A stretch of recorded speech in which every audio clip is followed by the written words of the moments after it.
ગણપતિ મહોત્સવ એટલે કે જે સાર્વજનિક ગણપતિ મહોત્સવ પહેલા મહારાષ્ટ્ર ખાતે ઉજવાતો હતો.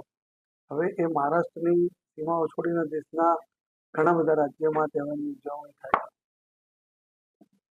લોકમાન્ય તિલક દ્વારા દેશમાં રાષ્ટ્રીય એકતા આવે અને આઝાદીની ચળવળમાં ભાગ લઈ શકાય એના માટે એમને આની સ્થાપના કરી હતી. રાજ્ય સરકારે આ તબક્કે એવી વિચારણા કરી કે ગુજરાતનો બી સાંસ્કૃતિક વારસો જળવાઈ રહે અને લોકોમાં આ સાર્વજનિક ગણેશ મહોત્સવની સાથે દેશપ્રેમની ભાવના પણ જાગૃત રહે એના માટે આમ ઉજવવાનું નક્કી કરવામાં આવેલું છે.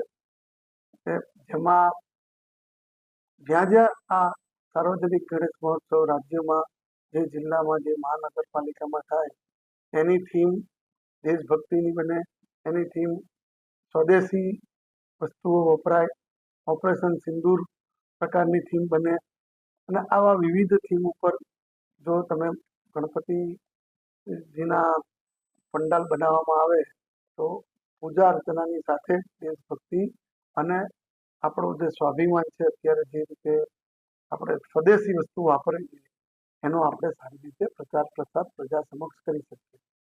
ત્યાં સેલ્ફી બૂથ બનાવવામાં આવે, સેલ્ફી બૂથમાં પણ વિવિધ મેસેજ હોય અને પર્યાવરણનું પણ જતન થાય એ પ્રકારના પણ પંડાલ બનાવવામાં આવે તો ધાર્મિકની સાથે દેશની જરૂરિયાતની બાબતો આપણે પૂર્ણ કરી શકીએ.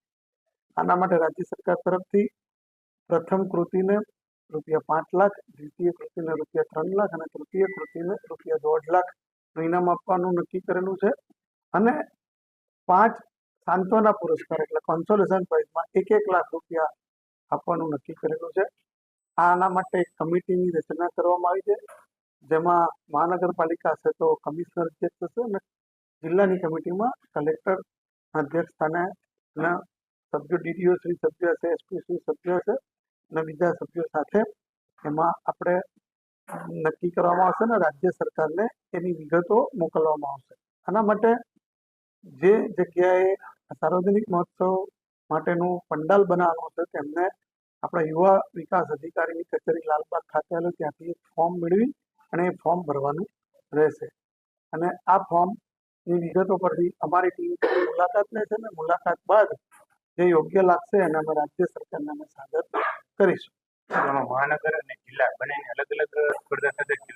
મહાનગરમાં અત્યારે અમદાવાદ, રાજકોટ, વડોદરા અને સુરત 4 મહાનગરનું અલગ રહેશે, બાકીના જિલ્લાઓની સ્પર્ધા